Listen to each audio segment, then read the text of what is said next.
In the 1970 to 1971 season, Juventus, the old lady of Turin, began to write a new and promising chapter in its glorious history.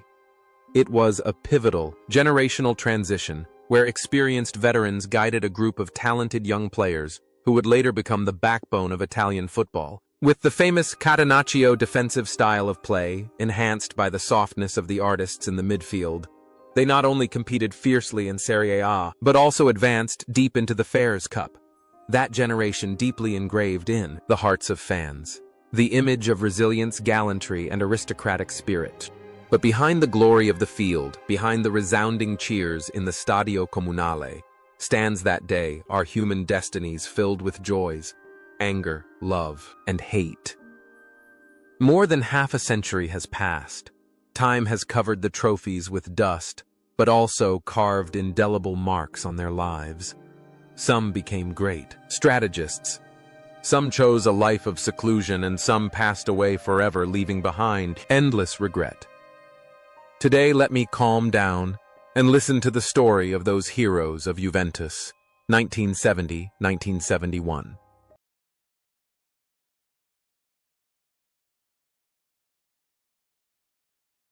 Francesco Morini, at 26 in the 1970 Juventus squad, was not a creator of soft passes, but a destroyer of them, nicknamed Morgan, inspired by the infamous pirate who stole the ball from his opponents. He became a wall that every striker had to fear. Morini's style of play was simple but ruthlessly effective. He was always on top of the ball, strong and uncompromising. His famous quote, "I don't know how to play football. My job is to stop those who know how to play football," pretty much summed up his career, although he never scored an official goal for Juventus. Morini's precise tackles were as valuable to the Tifosi as a goal away from the pitch. Francesco Morini's life is still closely tied to the black and white striped shirt as a destiny. Not choosing the coaching path, he became Juventus sports director for many years, a right-hand man who contributed to bringing in blockbuster contracts, including Michel Platini. Morini, in real life, is a polite, intelligent man who always keeps a gentle smile, completely opposite to his fierce appearance on the pitch. He lives a quiet life away from noisy scandals, enjoying the joy with his family and old friends. People often see him in the stands watching his old team with the proud eyes of a father and grandfather. It seems that the steadfastness on the field has been applied to his life, turning him into a spiritual support for his family and former teammates. Life of complete dedication, a monument of loyalty and devotion. Morini just grew old with the years, peaceful and quiet, like the way he once silently protected the home team's goal. However, the law of birth, aging, sickness, and death spares no one. The journey of that rock had to stop. On August 31st, 2024, Francesco Morini breathed his last at the age of 80. His departure left a huge void in the Juventus family, as if the strongest wall had just collapsed, leaving behind endless grief for a goalless legend, but full of achievements.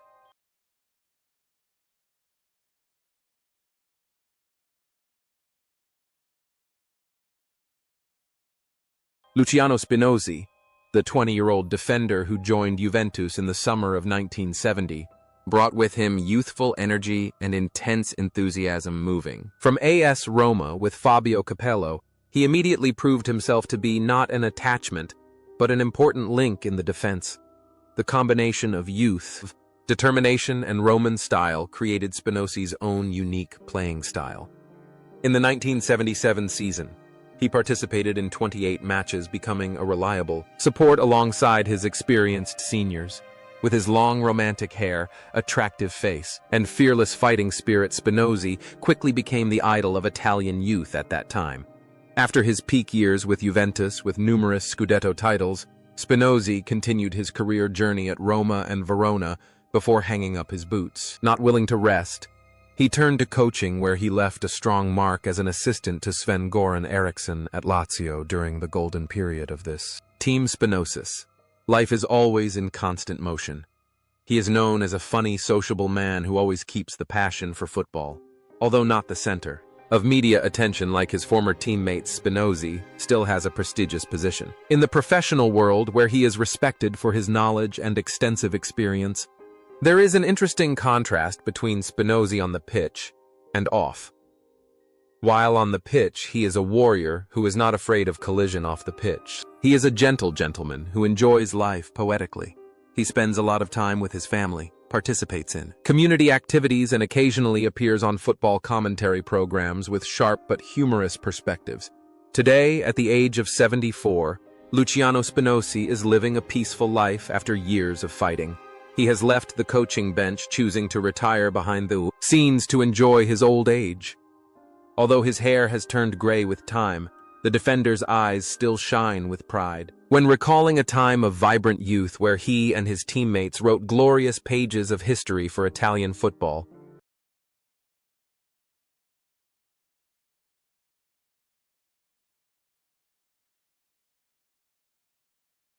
Antonello Cucurella, the 21-year-old player in the Juventus squad that year, was considered a true master key coming from the free and tough region of Sardinia. He brought with him to the pitch the strong energy typical of his homeland. Although trained as a defender, Cucurella possessed an attacking ability that always made opponents wary, powerful long-range shots, the ability to move up and down the wing, and the flexibility that allowed him to play well in most positions from defense to midfield. The 1977 season was the foundation for his progress, and later made a strong mark with the decisive goal that brought the Scudetto in 1973. Cucurella's career was associated with the black and white striped shirt for more than a decade. After retiring, he did not choose the easy path, but instead embarked on a coaching career. He led the Juventus youth team, won the prestigious Torneo di Viareggio championship, and then ventured through many small clubs in Italy such as Crotone Avellino or Grosseto. Cucurella's life was a journey of constant travel reflecting his dynamic personality. On the field, he was not afraid of difficulties, willing to go to lower-ranked teams to inspire and build a foundation, just like the way he worked hard on the field in the 70s. In real life, Cucurella is a family man, living a simple and sincere life. He does not care about the past. Glory, always keeping a humble attitude when talking about his contributions. People see in him the image of a hard worker, a dedicated teacher who is always concerned with the development of youth football. The enthusiasm he shows on the pitch as a coach is as intense as when he was a player, showing that the love for football has never cooled in this man's heart. Now, at the age of 75, Antonello Cucurella has chosen a quieter life. He no longer appears much on the coaching bench. Instead, he spends his days happily with his children and grandchildren in his hometown. However, the name Cucurella is always mentioned with respect by Juventini fans as a symbol of dedication and a fighting spirit that never backs down.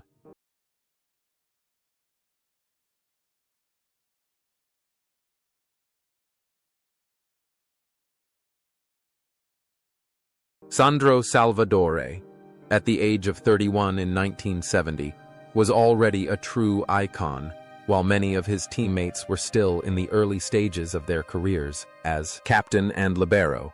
He took on the demanding role of sweeper. Excellent judgment, subtlety in reading situations, and extremely mature ball handling. Salvatore was always the last line of defense, the one who quietly corrected any mistakes of his teammates with astonishing calmness. Without needing to make aggressive tackles, he won the ball from opponents as easily as an artist performing with his calmness and charisma.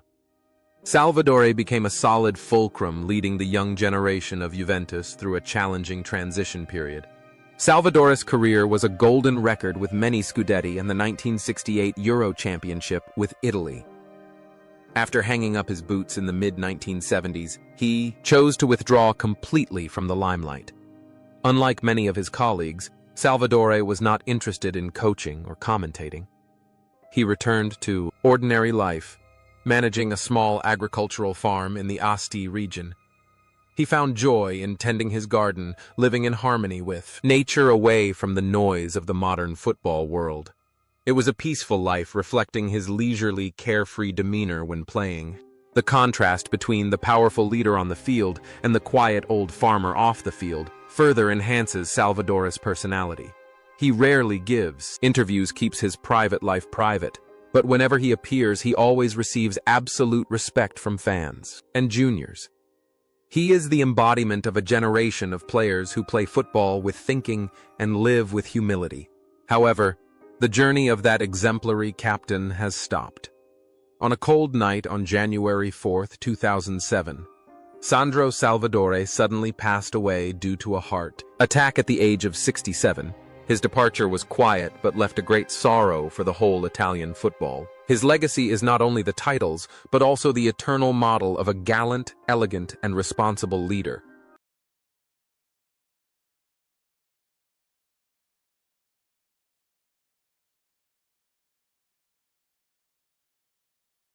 Gianpietro Marchetti, then 22, was an interesting cog in Juventus's 1977-71 system. He was a versatile player, able to play both as a fullback and a defensive midfielder. With a sharp tactical mind and a good passing ability, Marchetti often initiated attacks from deep in 23 appearances that year. He contributed 2 goals, an impressive tally for a defensive-minded player, demonstrating the young man's sharpness and ability to seize opportunities. After 5 years of dedication to Juventus and winning 2 Scudetto, Marchetti moved to Atalanta and became a legend there when he retired from the field. He did not leave football, but moved into a management role. Marchetti served as sports director for clubs such as Triestina, Piacenza, and Napoli. In his new position, he showed his sharpness in reading people and negotiating, just like the way he read the game on the field. He was the person behind the scenes, quietly building the team, a talented and responsible manager. Marchetti's personal life was quite peaceful. He was a private person, rarely sharing his private life in the press. People knew him as an intellectual, calm, and trustworthy man. Although his management career had its ups and downs, he never lost the respect of his colleagues. He lived a balanced life between work and family, a typical life of exemplary Italian men. Today, at the age of 76, Gianpietro Marchetti has retired and is enjoying his old age. He has left behind tactical calculations and tense transfer deals. Marchetti is now a loyal spectator, following his old teams with undivided love, satisfied with a fulfilling career both on the field and at the desk.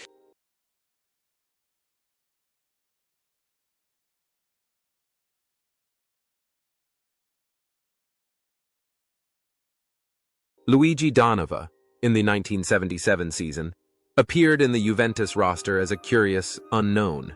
At the age of 18, he was a young talent promoted from the reserve team with high expectations for the future.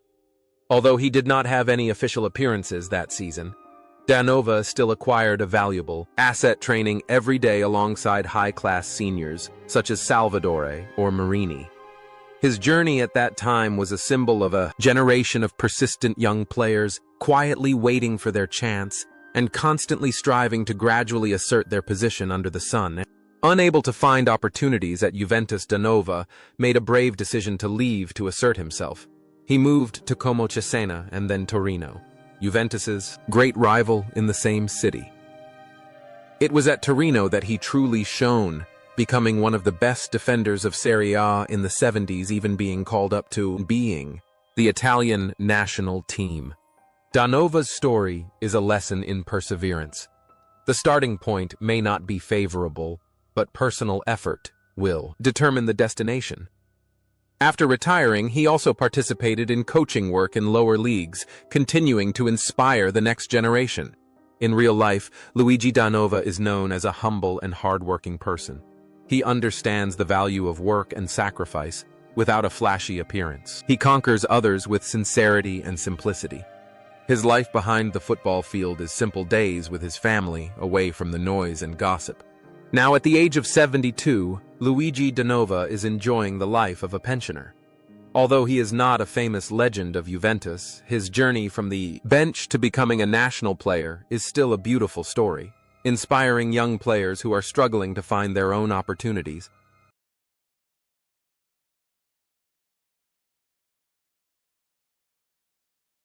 Fabio Capello, who arrived at Juventus at the age of 24 in 1970, immediately took control of the midfield as if he were born to be there, possessing a footballing mind ahead of his time. Capello was not simply a holding midfielder, but a natural regista, a playmaker of the highest caliber. His exquisite, individual technique, sharp, tactical vision, and cool demeanor made up his signature style in midfield. His record of 5 goals in 27 games in his first season alone was enough to demonstrate his all-round ability. On the pitch, Capello transformed into a true general, controlling the tempo of the game and leading his teammates with a natural authority. Capello's playing career was brilliant, but his coaching career was even greater. He became Don Fabio, one of the most successful coaches in the history of world football, leading from Milan, Real Madrid, Roma to Juventus, and the England team. He is famous for his iron discipline, pragmatism, and ruthless desire to win. Outside of football, Capello is a man of refined aesthetic taste, passionate about art, and owns an impressive collection of paintings. He is a successful, knowledgeable man who always exudes power. There is a strange consistency between Capello the player and Capello the coach. Coolness, decisiveness, and an absolute winning mindset. However, behind that stern exterior is a man of great intelligence and humor. He knows how to enjoy the high life, travels everywhere and always, maintains a dignified demeanor. His life has never known the word failure in the true sense, because even when he stumbles, he gets up stronger. Today, at the age of 78, Fabio Capello is still a familiar face on television as a commentator. His sharp, unflinching comments still make people admire him. He is a giant, a living witness of football history who is still tirelessly conveying profound football philosophies to today's audience.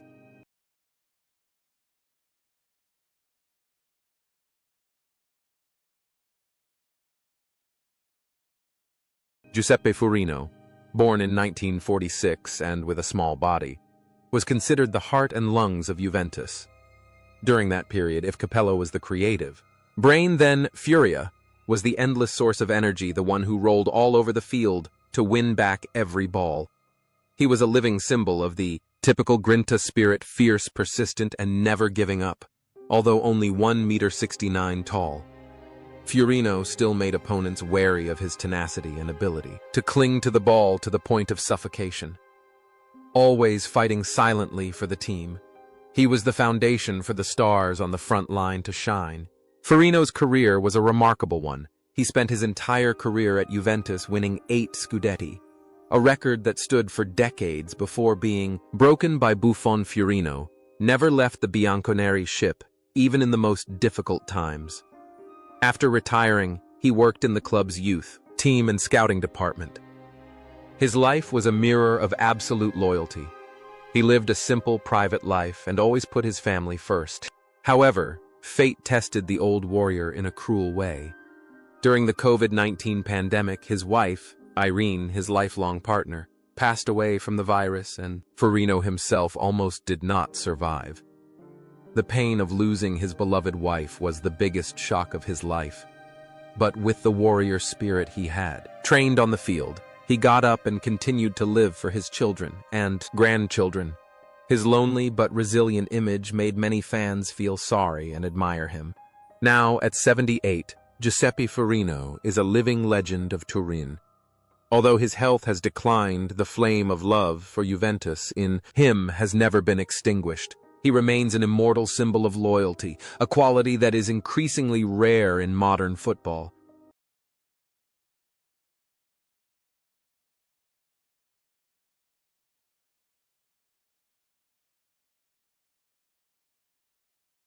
Helmut Haller, the German highlight of a Juventus team with a strong Italian character, shone brightly in the 1977 season when he was 31 years old. Possessing outstanding blonde hair, magical feet, and a free-flowing style of play, Haller brought to the old lady a softness, creativity, and to create breakthroughs that no one else had. Although the 5 goals scored only reflected a part of his contribution, his influence was much greater. Haller was a bridge between the lines, an inspiration and a joy to the audience with the handling of a true artist on the field. After leaving Italy as one of the most successful foreign players, Haller returned to his hometown of Augsburg and continued playing until he was 40. Haller's life off the field was as brilliant and turbulent as his playing style.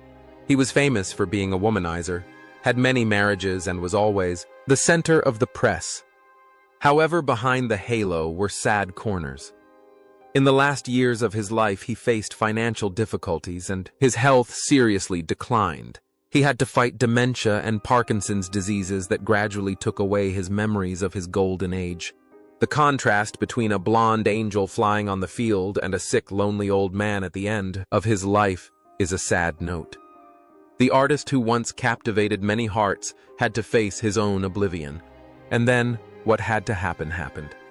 On October 11, 2012, Helmut Haller passed away in his hometown of Augsburg at the age of 73. His passing is a reminder of the fragility of human life. But in the memories of football lovers of the 70s, Haller will always be the charming German prince who brought bright sunshine to the Italian football field.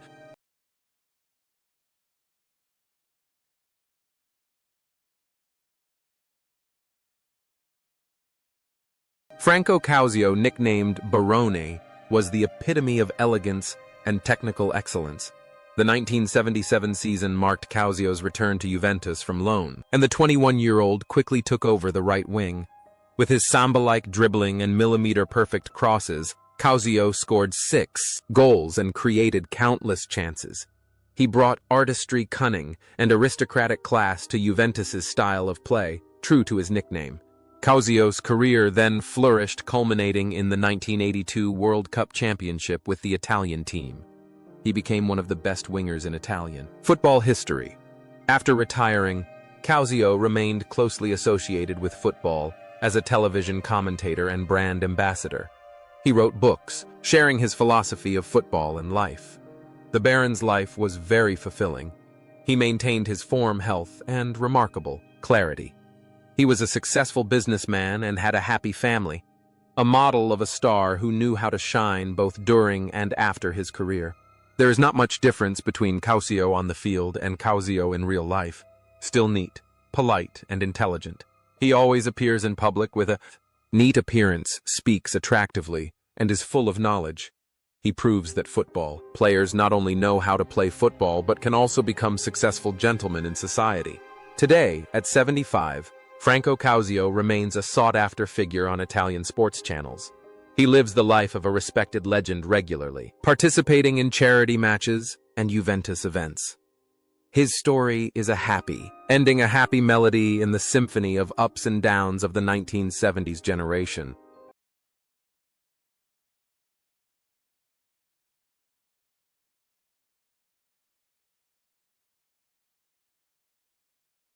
Roberto Bettega, the shining phenomenon of the 1977 season, entered Serie A at the age of 20, with prematurely gray hair earning him the nickname Penna Bianca, white feather from the start. Bettega quickly took the league by storm thanks to his fearsome scoring instinct. 13 goals in just 28 games made him the biggest hope in Juventus's attack. Bettega's danger came from his powerful headers, rich finishing skills, and cunning movement. He was not simply a striker, but also a symbol of the strong rise of Juve's young generation at that time. However, Bettega's life was a series of harsh challenges mixed with glory. Right at the peak of his career, he contracted tuberculosis, threatening to end his career early. But with extraordinary determination, he overcame the disease to return and become one of the greatest strikers in the history of the club. After retiring, he entered the top leadership of Juventus, part of the famous Moggi Giraudo Bettega trio. But then the Calciopoli scandal broke out. Although he was declared innocent, his reputation and soul suffered deep wounds. Bettega was an introverted, reserved, and proud man. He had been through the full range of emotions, from football hero to terminal, patient from powerful manager to the center of public opinion storm. But through it all, he remained the true Turin man, calm and courageous. Now at the age of 73, Roberto Bettega has completely retired. He chooses a quiet life away from the media, leaving behind both the glory and the scandals. For true Juventini, Bobby Goal is still an immortal monument who devoted all his youth and strength to the black and white shirt.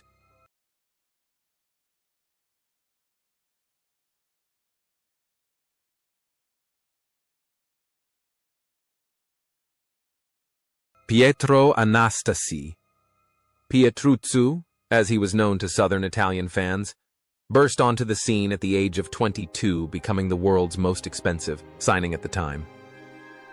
In the 1977 season with 6 goals, he was not only a reliable goal scorer, but also a symbol of hope and aspiration. Born in poor Sicily, Anastasi's success in the industrial city of Turin represented the dream of a better life for millions of migrant workers from the south. His style of play was agile, powerful, spontaneous, and emotional, reflecting the intense spirit of the Mediterranean people. Anastasi's career at Juve was brilliant with titles, but the end of his life was a tearful tragedy. After retiring, he lived a simple life working as a youth team coach and commentator. He was loved for his gentle and honest personality, but then tragedy struck when he was diagnosed with ALS, amyotrophic lateral sclerosis, a terrible disease with no cure. The disease gradually took away his ability to move, turning the once snake-fast striker into a motionless hospital bed. The cruel contrast between a Pietruzzu who was flying and scoring goals against Yugoslavia in the Euro '68 final, and a haggard, painful Anastasi in his final years made everyone feel sorry. He did not want to become a burden, did not want to lose his dignity as a human being. And then the hero's journey ended in tears. On January 17, 2020, Pietro Anastasi passed away at the age of 71. More heartbreakingly, people later learned that he had chosen euthanasia to free himself from the tormenting physical pain. His departure was a great shock, leaving behind endless sympathy. Anastasi's legacy is not only goals, but the story of a son of the South conquering the North. A bright star that faded in tragedy, but will forever be remembered with a gentle smile.